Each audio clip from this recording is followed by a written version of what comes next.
We've got a fireball at the rec park. We've had some kind of explosion. I don't know if it's a plane or what. I'm Captain Jeff Coos with the U.S. Navy Blue Angels. I was actually just praying that whoever was in that plane was okay or they got out. I was hoping, I was like, dear God, please let them have a parachute. I'm extremely grateful for the family and friends that have gotten me to where I am and the great team that I'm a part of here. Live with breaking news. This is Channel 4 News at 10. And good evening. Tonight, residents in Smyrna are gathering by candlelight. Tributes are pouring in across the country to honor the memory of Blue Angels pilot Jeff Coos. And as they do, there are those who are running the air show this weekend say although the Blue Angels aren't flying, everyone else will. Navy officials are investigating the crash tonight, working to determine what exactly caused Jeff Coos' jet to go down this afternoon. Incredible images have been coming into the newsroom all night, and emotional eyewitness accounts from residents who not only saw, but felt that jet hit the ground. And we're going to be hearing from many of them tonight. Also, our Channel 4 crews have been in Smyrna talking to witnesses and investigators for hours to bring you extensive coverage of this tragedy. Channel 4's Heather Horrigan attended that vigil tonight, held for pilot Jeff Coos. But let's start our coverage tonight with Liz Loheis. Liz, it's been a chaotic afternoon for the people of Smyrna tonight. We understand they are still visibly shaken and emotional over what they witnessed this afternoon. Tracy and Alan, people are very emotional today over this loss, this very unexpected loss. I am live at the Smyrna airport, just 2 miles away from where Coos' jet went down. Now, we're going to get to more of that in a minute, but I do want to let you know all roads around the airport are back open. Parts of Sam Davis Road were closed earlier today, but they have since been reopened. Meanwhile, this crash is all anybody here in Smyrna can talk about. They say it's going to be hard to get the images and sounds out of their heads. I think I could describe it as like a huge crash of thunder, but it felt like electricity in the air. Most felt it before they saw it. The whole house shook tremendously like an earthquake. I lost my balance and I fell. Cecilia Shaker lives in the Fairway Apartments on Weekly Lane, just yards from where the plane went down around 3 o'clock. Seen a big cloud of smoke and you could see flames and feel the heat. Dozens crowded around the scene. I see a fireball and black smoke everywhere. Waiting for news, hoping for the best, but expecting the worst. I feel bad for the family. And in my heart, I'm going to say an extra prayer for him tonight and for his family. And God bless them. God bless them. I'm sorry. Smyrna police and fire were first to respond to the scene. But now it's a federal investigation. When you're standing here, you get a knot in your stomach knowing that somebody lost their life. And this morning, I work in downtown Nashville, and I just stood there and seen the Blue Angels fly over. And then 9 hours later, I'm standing here because one of them tragically lost their life. Again, it's too early to determine what exactly caused the crash. Navy officials tonight are calling it a mishap. But one thing is for sure, the people here in Smyrna are going to be deeply impacted by this event today for years to come. Reporting live in Smyrna, Liz Loheis, Channel 4 News. Liz, thank you. The pilot, Jeff Coos, was a native of Durango, Colorado. He was commissioned as a second lieutenant in the Marines back in 2006. Coos had previously served in Afghanistan before joining the Blue Angels, and tonight, residents in Smyrna came together to honor the Marine captain. Channel 4's Heather Horrigan joins us live with more on that part of the story. Heather. Yeah, Alan, this is what is left from the vigil tonight. Flags, candles, and flowers, all to honor Captain Jeff Coos. And the vigil was about an hour and a half ago. Hundreds of people gathered here in this park, which is just across the street from the Smyrna airport. They gathered to honor the fallen Blue Angel. The vigil started with a prayer and then 6 minutes of silence since Coos was the pilot of Jet 6. Now, those here tonight were still distraught and in disbelief over what they witnessed today.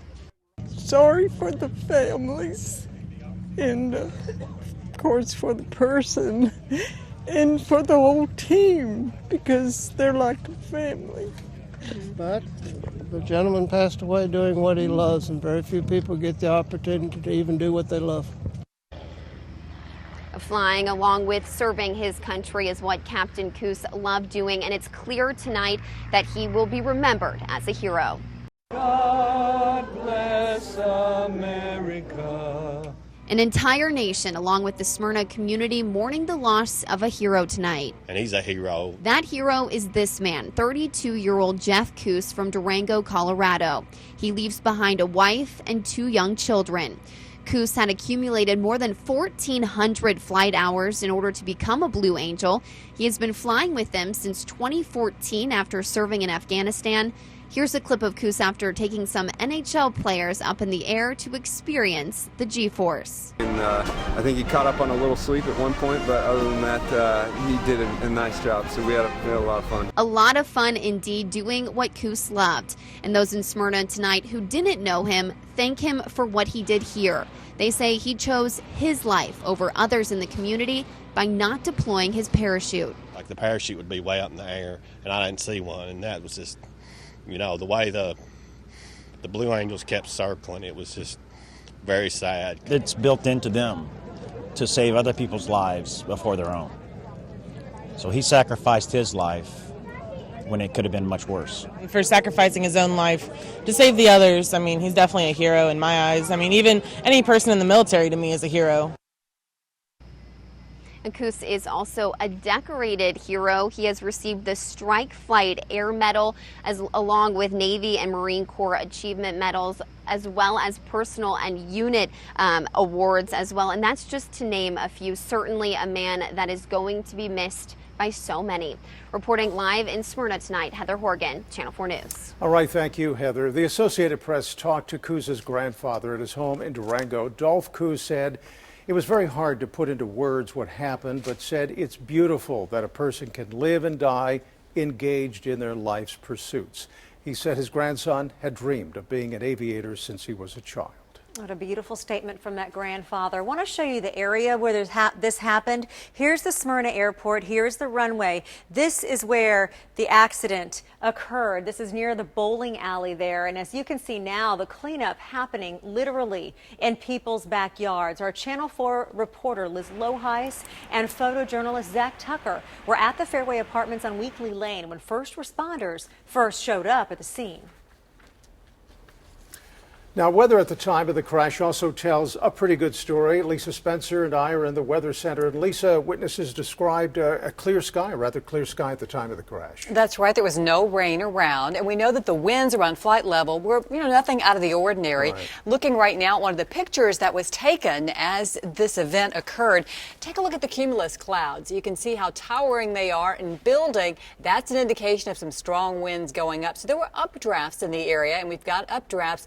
You're also going to see some downdrafts as well. This is what we were seeing on radar, though. Nothing was close to Smyrna in terms of rainfall until about 30 minutes later, when this developing shower moved toward the northeast and moved right near Smyrna. Of course, we have no way of knowing for sure at this point if indeed the weather had anything to do with this storm, but I'm sure that's one of the things investigators will be looking at.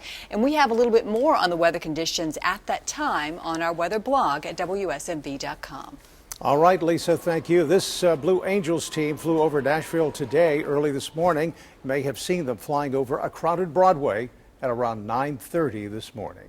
Today's crash marks the 27th in the Blue Angel team's 70-year history, celebrating its 70th anniversary this year. Now, this last crash prior to today's was in 2007 at the Marine Corps Air Station in Beaufort, South Carolina.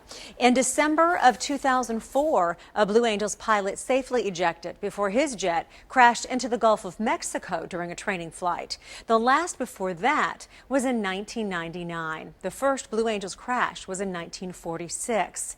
Nearly a half-century ago, Nashville mourned the loss of one of its own Blue Angels. Lieutenant Bill Worley died in a winter training maneuver in Southern California. Channel 4's Nancy Amons looks back. Lieutenant Bill Worley was a Nashville native. He went to West End High School and Vanderbilt University. He had finished a tour of duty as a fighter pilot in Vietnam before joining the Blue Angels, his dream assignment. I talked to his brother, Bob Worley, who now lives in Franklin. An obituary from 48 years ago tells a brief story of Lieutenant Bill Worley, a Navy aerobat who died when he failed to eject from his F-11A Tiger. It was one like this, Bill Worley's brother Bob remembers the day his family got the news that his brother had been killed. It was a snowy day in Nashville, January 14th, 1968. His brother was 29. About 1:30 in the afternoon, our minister comes driving up the street and couldn't get up the driveways and barely made it up the street, and then comes walking up to the house. So that was how we got the news. But that was a tough day. Today I feel, I feel sorry for his family. Worley and another pilot had been practicing in El Centro, California. They were practicing 7 days a week.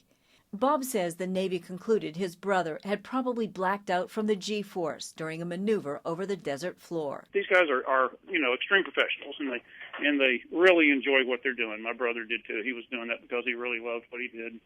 Worley was Blue Angel number 6, the same number as the pilot who died today. Nancy Amons, Channel 4 News. Now, we mentioned at the top of the newscast, officials with the Great Tennessee Air Show said it will continue on as scheduled on Saturday and Sunday at the Smyrna Airport. We know the Blue Angels will not be flying.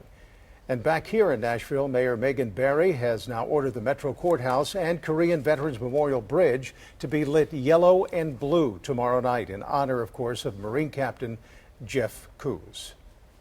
And Channel 4 has been on the air for about 4 hours this afternoon as this crash began to unfold. And you can find all of our coverage on our website, WSMV.com. Check out pictures from our viewers and video from when the Blue Angels flew over downtown Nashville this morning. And as we learn new developments in this deadly Blue Angels crash, we will continue to bring you updates on air, on our Channel 4 app, and again on our website, WSMV.com. It was a routine stop for a Metro undercover officer, but it's what happened during that stop that sent him to the hospital. And they seem to be on every corner. Critics say preying on the desperate. The possible new rules protecting borrowers here in Tennessee from going into debt.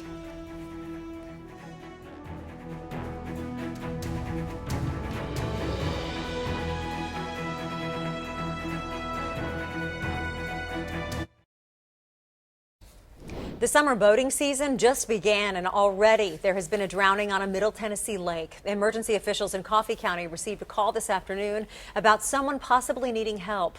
Crews went to Mountain View Road near the catwalk on Normandy Lake. Well, just before 7 o'clock, divers pulled the body of a man from the water there. The victim's name has not been released, but officials say the man was not from Coffee County.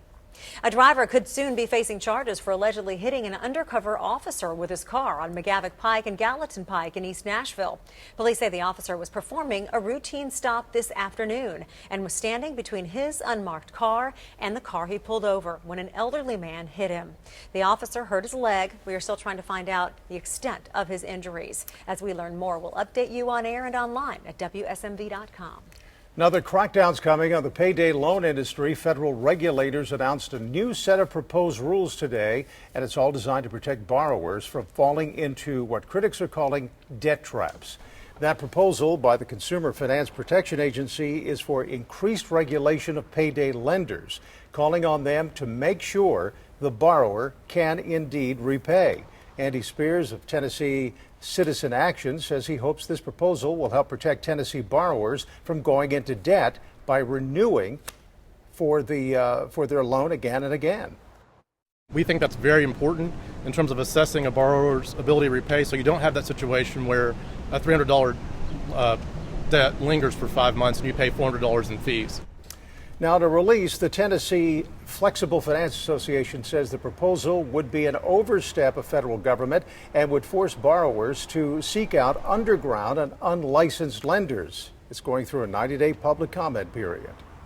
Channel 4 News, home of forewarned weather, rated Middle Tennessee's most accurate forecast. Well, we have had a close eye on our radar throughout the day today. Showers on and off. And finally, this huge area of low pressure that's just drenched these folks here across parts of Texas.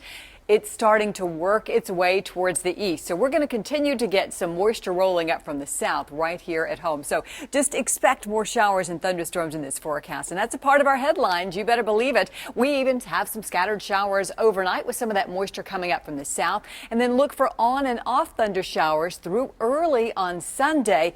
And then we get to the good stuff. Next week, much less humid with more sunshine in the area as well. Here's a look at our 4-1 live Doppler radar right now. And we've got just a few little showers here and there across the mid-state.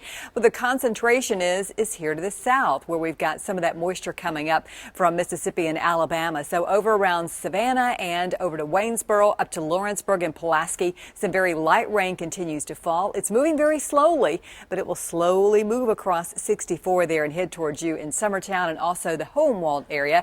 And if it holds together, we could see some of that in Nashville before the night is over with. Here was our view today, though. This was this afternoon, and unfortunately just after the crash, but fortunate in the respect that there was a beautiful rainbow that formed. And this was captured by Lotus Blossom Photography, as you can see over in the Smyrna area about the time of that. And then also from Smyrna tonight, some clouds, but no rainfall for the visual that was held out there. What a nice evening for that. Temperature is much milder in the area by then. Looking outside right now, we've got our camera view over downtown, and yes, we have some clouds, but no rainfall at this point. Just a few light sprinkles otherwise across the area. So a check of how things are going to be going. Well, temperature-wise, they are really quite comfortable. 71 degrees, but I'll tell you what will get you, and that's the humidity. It is very thick outside. 66 right now. A south wind at 5 is what's helping to transport all that warm, moist air into place. So right now across the mid-state, 69 Cookeville to 70 at Waverly. That's not bad when it comes to temperatures, but look how close the dew points are to those temperatures. We likely may see some patchy fog tomorrow morning with that much moisture in the air and our temperatures at that level. So expect a pretty muggy start to the day with some pockets of fog here and there. Looking at our 4-1 live Doppler radar, you can see what I mean about those showers to the south that will work through overnight tonight. Shouldn't be a big deal. There'll just be a few of those around. But the big thing to keep in mind is that low I was showing you a moment ago. That's going to be pulling across the area, and that will provide us with more showers. But this is our future cast for overnight. You can see just a little bit of moisture. We may have more than what's being shown here. But as we go through the afternoon tomorrow, we start to moisten things up. The heating gets going, and that's when we start to see these showers and thunderstorms developing. We're really not expecting anything severe. We're just going to see some heavy downpours if one of these parks it over your area. So be prepared with your umbrella tomorrow. You may not need it, but you want to be prepared for that. 68 degrees at 7, 84 degrees around noon, and 86 degrees for our afternoon high. And remember, it will be quite muggy, so it will likely feel a lot hotter than those actual temperatures until some showers come by and cool you down. Here's a look at Saturday's forecast. Showers and thunderstorms. That's going to be our really better chance of the next 3 days. And then we'll see that lingering into early on Sunday. Notice the temperatures stay in the mid-80s, and then check out that dive on Monday, Tuesday, Wednesday, as they'll be in the mid-80s with low humidity and no rainfall for several days there. So we'll get a nice little break coming our way. All right. Thank you, Lisa. Back to our breaking news tonight. Navy officials investigating the crash tonight, working to determine what exactly caused Jeff Koos's jet to go down this afternoon. Officials with the Great Tennessee Air Show said it will continue on as scheduled on Saturday and Sunday at the Smyrna Airport. We know the Blue Angels will not be flying. And back here in Nashville, Mayor Megan Barry has ordered the Metro Courthouse and Korean Veterans Memorial Bridge to be lit yellow and blue tomorrow night, of course, in honor of Marine Captain Jeff Koos.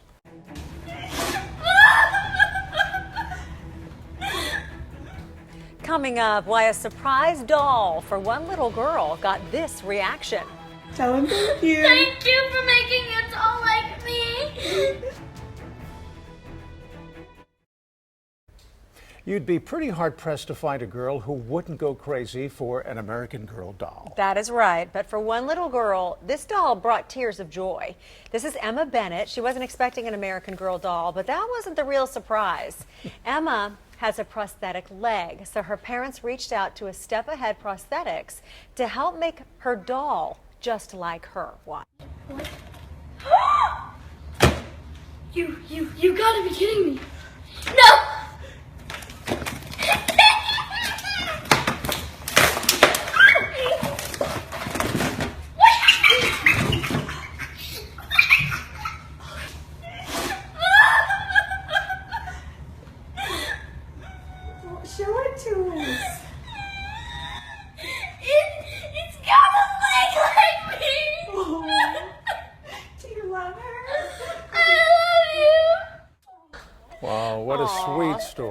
famous doll came with a letter about her journey. She was fitted with her tiny pink prosthetic in New York. The letter closed with, quote, "After a few weeks of training, she is ready to lead a life without limitations with you."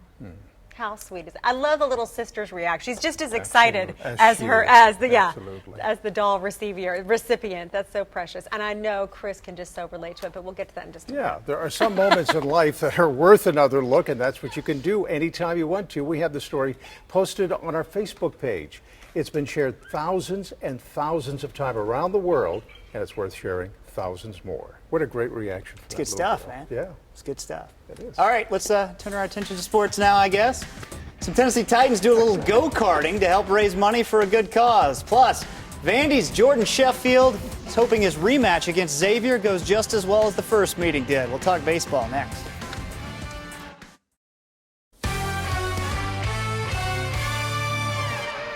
The last time Vanderbilt actually lost an NCAA baseball regional at home was the very first time they hosted an NCAA baseball regional. It's 2007. The program has grown up just a bit since then, hasn't it? They know how to win here. Heck, they've won their last 5 regionals at Hawkins Field. So as we watch them prepare today, you see the confidence based on the work. The team's in its 11th straight NCAA tournament. They understand what it takes.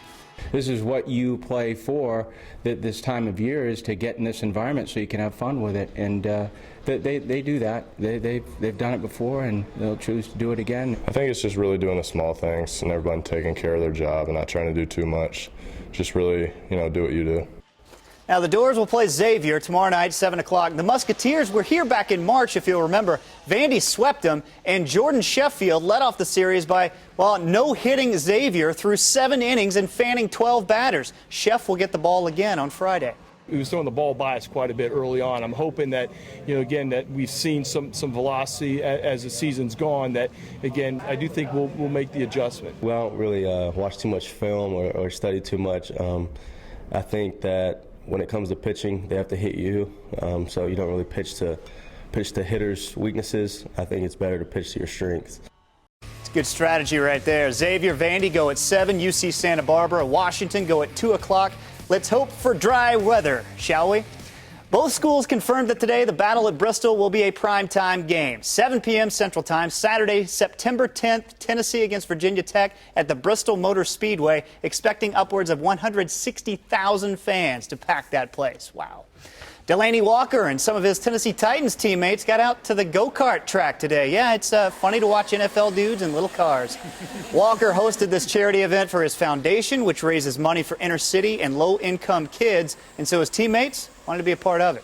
We want them to come out and support the cause. We all play for the same city, so them coming out shows that we do care about the city. Definitely. That's something that we're trying to make sure we build around here is team chemistry, and that's everybody coming out and showing support whenever we can. If there's any type of event, we're going to try to show up. Big dudes in little cars. It's always a good time. Always excited. For the latest on today's Blue Angels jet crash, make sure you tune into Channel 4 News starting at 4 a.m. Rudy and Holly will bring you any overnight developments. And, of course, you can also stay up to date on our website, WSMV.com, 24/7.